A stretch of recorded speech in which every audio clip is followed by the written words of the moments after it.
नमस्कार विद्यार्थी मित्रांनो, आज सुद्धा एक असा वेगळा टॉपिकवर आपण चर्चा करणार आहोत. वेगळा म्हणजे हा वेगळा नाहीये, तर हा आपल्या अभ्यासातलाच एक घटक आहे. मराठी व्याकरणामध्ये बघा, समास हा जो घटक आहे तो आज आपण इथं घेणार आहोत.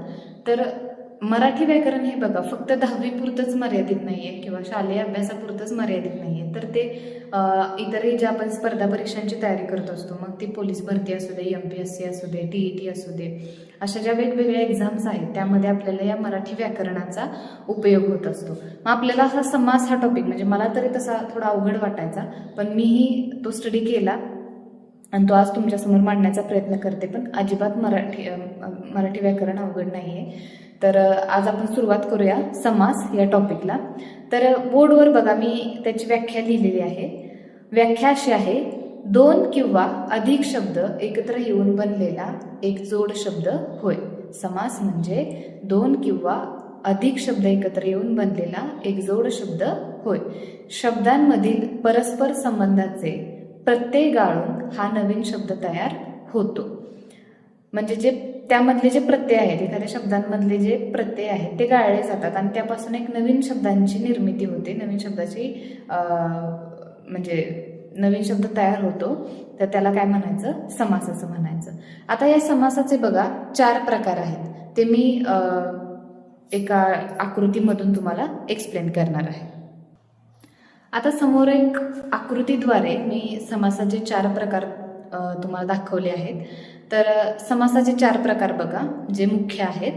पहिला म्हणजे अव्ययी भाव समास, दुसरा आहे तत्पुरुष समास, त्यानंतर आहे द्वंद्व समास आणि चौथा आहे बहुव्रीही समास. आता त्यातला जो तत्पुरुष समास आहे, जो 2nd नंबरचा आहे, तर त्याचे 2 उपप्रकार पडतात. त्यातला जो पहिला आहे तो म्हणजे कर्मधारय समास आणि त्यातला दुसरा आहे तो द्विगु समास. हे तत्पुरुष समासाचे 2 उपप्रकार पडतात. त्यानंतर जो द्वंद्व समास मी दाखवला बघा 3 नंबरचा, त्यामध्ये सुद्धा त्याचे 2 प्रकार पडतात. त्यातला आहे इतरेतर द्वंद्व आणि वैकल्पिक द्वंद्व, असे त्याचे 2 प्रकार पडतात. बाकी अव्ययी भाव आणि बहुव्रीहीचे काही उपप्रकार नाहीयेत. तर आपण आता एक आपण काय करूया, एक्सप्लेनेशनच्या द्वारे समास समजून घेऊया. पहिला समास बघूया आपण, अव्ययी भाव समास. तर अव्ययी भाव समास, आता या समासामध्ये बघा त्याची व्याख्या काय आहे की ज्या समासातील पहिले पद मुख्य असते आणि संपूर्ण सामासिक शब्द क्रियाविशेषण अव्ययासारखे काम करतो, त्यास अव्ययी भाव समास असे म्हणतात. म्हणजे बघा एखादा जर शब्द असेल अव्ययी भावाचा, तर तो कसा ओळखायचा? तर त्याचं जे पहिलं पद आहे, ठीक आहे, म्हणजे त्याचं आपण जेव्हा विग्रह करतो त्यातलं जे पहिलं पद आहे शक्यतो ते काय असतं, तर ते मुख्य पद असतं. त्याच्यावर जास्त जोर दिलेला असतो. म्हणजे आता त्याच्या मुख्य वैशिष्ट्यांमध्ये बघा 3 मुख्य वैशिष्ट्ये मी त्याची लिहिलेली आहेत. पहिला मुख्य वैशिष्ट्य आहे ते म्हणजे समासातील पहिल्या पदाला जास्त महत्त्व असते. त्यानंतर दुसरं काय आहे, पहिले पद हे बहुधा अव्यय किंवा उपसर्ग, म्हणजेच उदाहरणार्थ आ, प्रति, यथा, दर, बे असे असते. म्हणजे या उपसर्गांनी त्या शब्दाची काय होते, सुरुवात होते. हे त्याचं वैशिष्ट्य आहे. त्यानंतर तिसरा जो आहे तो आहे हा सामासिक शब्द लिंग, वचन किंवा विभक्तीनुसार बदलत नाही. म्हणजे ह्या शब्दाला विभक्ती प्रत्यय जे म्हणतो की नाही, स ला ते, स ला ना ते, म्हणजे प्रथमा, द्वितीया, वॉट एव्हर काय असेल ते लागत नाही. त्यानंतर त्याचं जे वचन आहे, एक वचन अनेक वचन जे म्हणतो ते सुद्धा बदलत नाही. आता त्यामध्ये खाली बघा मी उदाहरणं लिहिलेली आहेत. पहिलं आहे यथाशक्ती, त्यानंतर आजन्म, प्रतिदिन, यथाक्रम, बेमालूम, दर साल. आता इथे जे पहिले जे शब्द आहेत बघा, पहिलं जे पद आहे ते काय आहे, त्याला जास्त महत्व आहे आणि ते कशासारखं काम करते, क्रियाविशेषण अव्ययासारखं काम करते. क्रियाविशेषण अव्यय म्हणजे काय,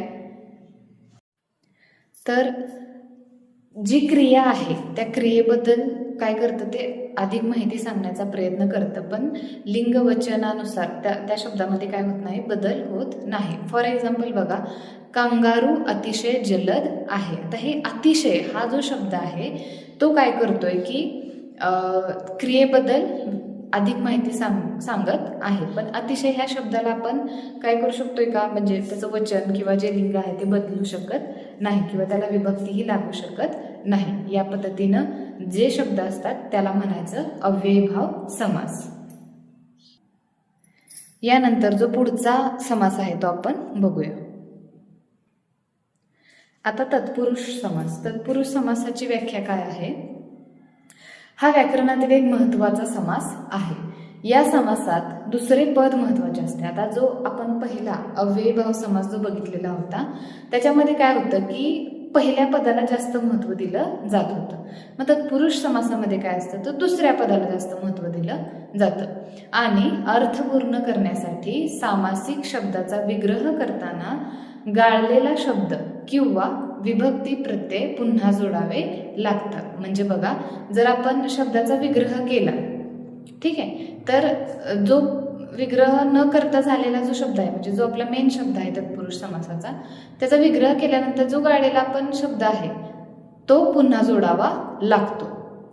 म्हणजे ती विभक्ती आपल्याला पुन्हा जोडावी लागते. थोडक्यात लक्षात असं ठेवा की दिलेल्या शब्दाचा विग्रह केला की त्या विग्रहाला स, ला, ते, ने, ए, शी, ऊन, हून असे जे विभक्ती प्रत्यय लागतात त्या शब्दाला काय म्हणायचं? तत्पुरुष समास असं म्हणायचं. ठीक आहे, तर आपण त्याच्यात एक्झाम्पल बघूया. पहिलं एक्झाम्पल आहे कृष्णार्पण. कृष्णार्पणचं जर आपण विग्रह केला तर काय होतंय? कृष्णाला अर्पण. आता ला हे काय झालं? विभक्ती लागलेली आहे, तिथं मी अंडरलाईन केली आहे बघा. कृष्णाला म्हणजे तिथं विभक्ती लागलेली आहे, म्हणजे कृष्णार्पण हा शब्द काय आहे? तत्पुरुष समासाचं उदाहरण आहे. त्यानंतर देवपूजा, देवाची पूजा, ची हे काय आहे? विभक्ती आहे. त्यानंतर शरणागत, शरणाला आलेला. त्यानंतर बुद्धिबळ, बुद्धीने खेळायचे बळ. हस्तलिखित, हाताने लिहिलेले. बघा, इथं प्रत्येक जेव्हा आपण या शब्दांचा विग्रह केलाय तर त्या विग्रहाचे जे शब्द आहेत त्या शब्दाला काय लागलेलं आहे? विभक्ती प्रत्यय लागलेला आहे. त्यानंतर मदोन्मत, मदाने उन्मत्त. पोळपाट, पोळीसाठी पाट. ऋणमुक्त, ऋणातून मुक्त. त्यानंतर राजपुत्र, राजाचा पुत्र. अशा पद्धतीने आपण तत्पुरुष समास छोट्याशा व्याख्या आणि थोड्याशा एक्झाम्पलनुसार समजून घेतलेला आहे. आता जो पुढचा आहे तो बघूया. आता हा जो प्रकार आहे कर्मधारय समास तो काय आहे? तत्पुरुष समासाचा एक उपप्रकार आहे. आता यामध्ये काय असतं की समासातील जी दोन्ही पदं असतात एकाच विभक्तीत असतात. यात एका पदाचा दुसऱ्या पदाशी विशेषण व विशेष्य किंवा उपमेय उपमान असा संबंध असतो. म्हणजेच पहिल्या शब्दाचा जर विग्रह केला तर पहिलं जे पद आहे ते विशेषण आणि दुसरं पद काय असतं? नाम. म्हणजे एक पद विशेषण आणि दुसरं पद नाम असं असतं. आता उदाहरणं बघा दिलेली आहेत. महादेव, महान असा देव. यामध्ये बघा, महान हा शब्द काय आहे? विशेषण आहे आणि देव हा शब्द काय आहे? नाम आहे. त्यानंतर नीलकमल, निळे असे कमळ. निळे हे काय आहे? निळ्या रंगाचे विशेषण आहे आणि कमळ काय आहे? नाम आहे. त्यानंतर पुरुषोत्तम, उत्तम असा पुरुष. उत्तम हे काय आहे? विशेषण आहे आणि पुरुष हे काय आहे? नाम आहे. त्यानंतर चंद्रवन, चंद्रासारखे वदन. म्हणजे चंद्र हे काय आहे? विशेषण आहे आणि वदन म्हणजे मुख म्हणजे काय? तर नाम आहे.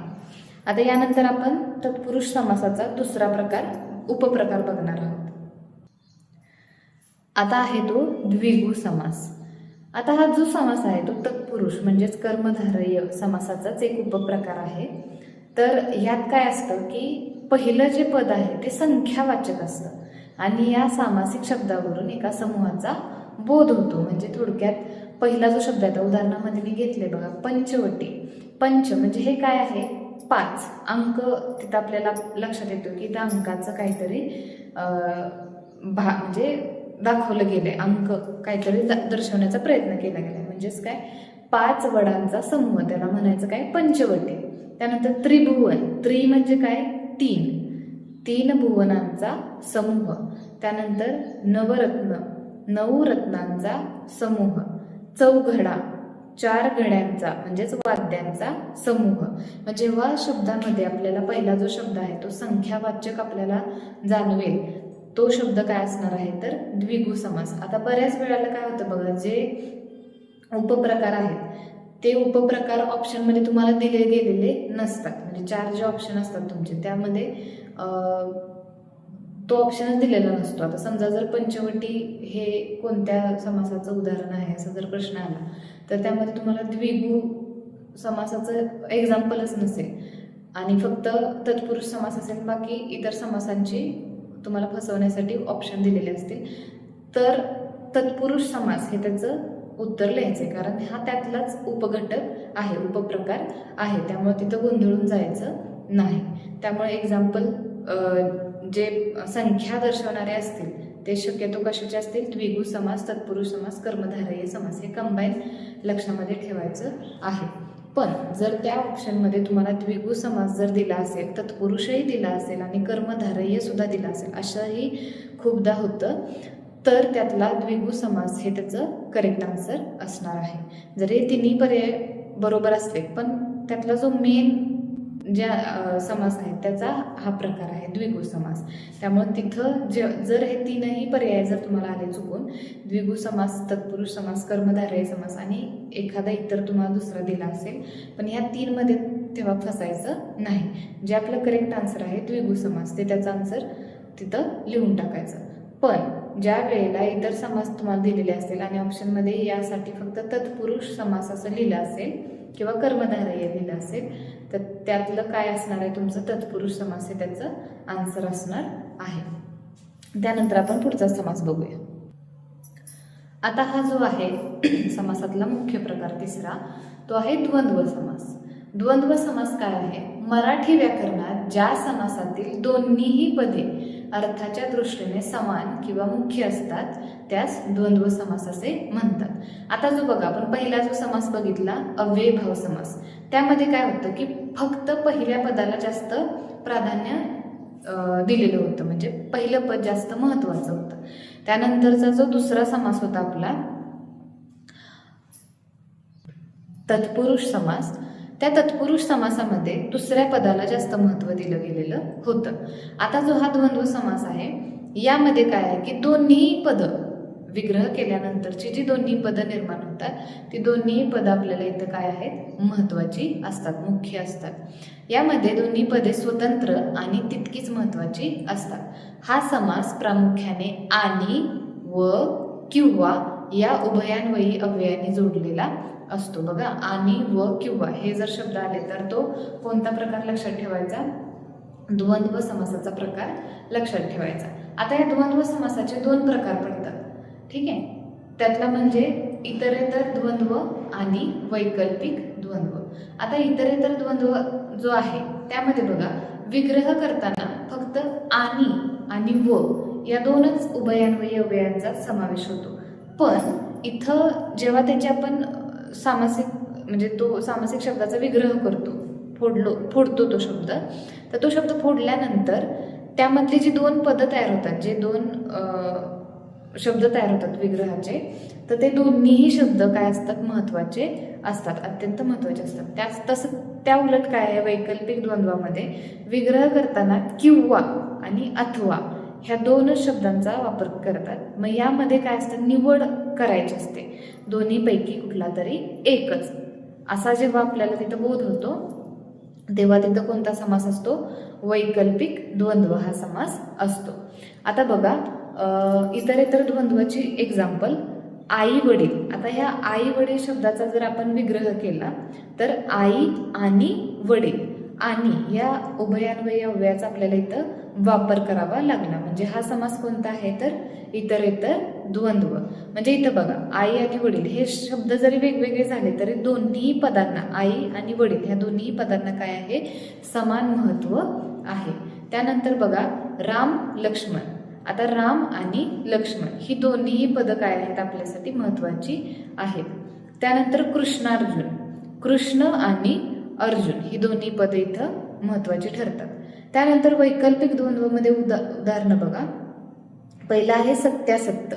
सत्यासत्य, सत्य किंवा असत्य दोन्हीपैकी कुठलं तरी एकच. म्हणजे व्याख्येमध्येच देताना दिलंय की विग्रह करताना किंवा आणि अथवा या दोन्हीपैकी उभयान्वयी अव्यय वापरतात आणि यापैकी जे दोन शब्द तयार होतात विग्रह केल्यानंतर त्यापैकी एकाचीच निवड करावी लागते. असा जेव्हा तिथं बोध होतो तो कोणता प्रकार असतो तर वैकल्पिक द्वंद्वाचा प्रकार असतो. म्हणजे इथं सत्यासत्य, सत्य किंवा असत्य, एकतर सत्य किंवा असत्य. त्यानंतर पाप पुण्य, पाप किंवा पुण्य. त्यानंतर तिसरं जे आहे न्याय अन्याय, न्याय किंवा अन्याय. त्यानंतर 3-4, 3 किंवा 4 अशा पद्धतीने इथं द्वंद्व समास आपला आपण पाहिलेला आहे. आता शेवटचा जो प्रकार आहे बहुव्रीही समास तो आपण बघूया. आता समासातला जो शेवटचा प्रकार आहे तो आपण बघूया. आता याची व्याख्या बघा काय होते. ज्या सामासिक शब्दातील दोन्ही पदे प्रमुख नसून, मी नसून या शब्दाला काय केलेले आहे डबल अंडरलाईन केलेली आहे, त्यावरून तिसऱ्याच एखाद्या नामाचा किंवा व्यक्तीचा बोध होतो त्यास बहुव्रीही समास असे म्हणतात. आता इथे बघा हा काहीतरी वेगळाच आहे. म्हणजे पहिला जो समासाचा प्रकार आपण बघितला त्यामध्ये काय सांगितलेलं होतं की पहिलं जे पद आहे ते महत्वाचं, ठीक आहे. दुसरा जो बघितला आपण तत्पुरुष समास त्यामध्ये दुसरं पद महत्वाचं. त्यानंतर तिसरा जो बघितला द्वंद्व समास त्यामध्ये दोन्ही पद महत्वाची, ठीक आहे. आणि हा जो चौथा आहे यामध्ये कुठलंच पद महत्वाचं नाही. त्यातून काय होतं की सामासिक शब्दाची जर आपण म्हणजे दोन्ही पद महत्वाची नाहीत आणि त्यावरून तिसऱ्याच एखाद्या नामाचा किंवा व्यक्तीचा काय होतो बोध होतो त्याला म्हणायचं बहुव्रीही समास. म्हणजे निर्मिती दुसऱ्याच कुठल्या तरी शब्दाची होते त्याला म्हणायचं बहुव्रीही समास. आता इथं एक्झाम्पल घेतले बघा आपण. पहिला आहे गजानन. गजानन म्हणजे काय, गजासारखे आहे आनंद ज्याचे असा तो. गज म्हणजे काय, हत्ती, हत्तीसारखं मुख. आनंद म्हणजे काय, तोंड, मुख. असा कोण असतो, गणपती असतो. म्हणजे गजानन पासून गणपतीपर्यंत ट्रान्सलेट झालं. म्हणजे थोडक्यात इथं समानार्थी शब्दांचा काय केलेलं आहे, थोडक्यात हे केलेलं आहे ते लक्षात ठेवा. त्यानंतर लंबोदर. लंबोदर म्हणजे काय, लांब आहे उदर ज्याचे असा तो. त्याला काय म्हणायचं, गणपतीच. लांब उदर, उदर म्हणजे काय, पोट. ज्याचं पोट लांब आहे तो कोण असतो तर गणपती असतो. नीलकंठ, निळा आहे कंठ ज्याचा असा आपला शंभूदेव. म्हणजे शंकराचा कंठ काय असतो, निळा असतो. त्यामुळं हे कशाचं एक्झाम्पल झालं तर बहुव्रीही समासाचं एक्झाम्पल झालं. त्यानंतर दशमुख, 10 आहेत मुखे ज्याला असा तो. दशानन, रावण, त्याला 10 तोंड होती, बरोबर. मग ह्या म्हणजे शब्दांची जेव्हा आपण फोड करतो तरी त्यातूनच काय होतंय, नवीनच शब्दाची निर्मिती होते, व्यक्तीचं नावाचा बोध होतोय, तर त्याला म्हणायचं बहुव्रीही समास. त्यानंतर आता हा जो शेवटचा बहुव्रीही समास होता तो आपण अभ्यासला आहे. आता आपण पुन्हा एकदा सुरुवातीपासून एक शॉर्टमध्ये आपण रिव्हिजन घेऊया.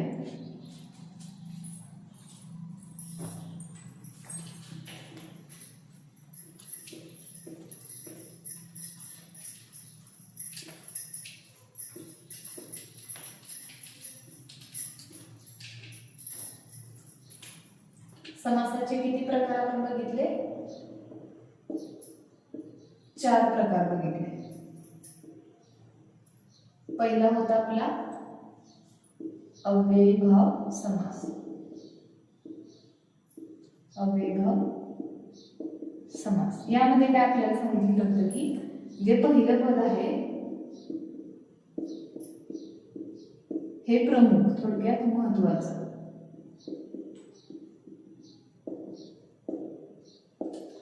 ठीक आहे. त्यानंतर जे दुसरा आपण बघितला तो होता तत्पुरुष समास. तत्पुरुष समास. आता या तत्पुरुष समासामध्ये काय सांगितलेलं होतं की जे दुसरं पद आहे ते महत्वाचं. दुसऱ्या पदाला जास्त महत्व दिले. दुसरं पद महत्वाचं, प्रमुख किंवा महत्वाचे. त्यानंतर तिसरा जो आपण बघितला तो होता द्वंद्व समास. यामध्ये आपण 2 प्रकार बघितले. पहिला होता तो आपला इतरेतर द्वंद्व आणि दुसरा होता तो वैकल्पिक द्वंद्व.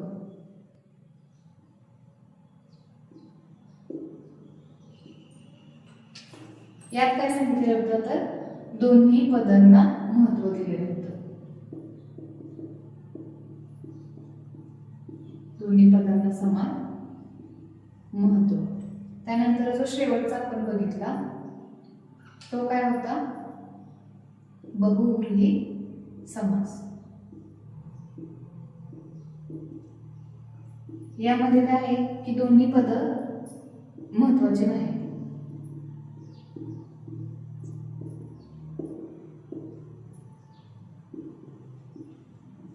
नवीन शब्दाचे काय होते, नवीन नामाची निर्मिती, त्याला म्हणायचं बहुव्रीही समास.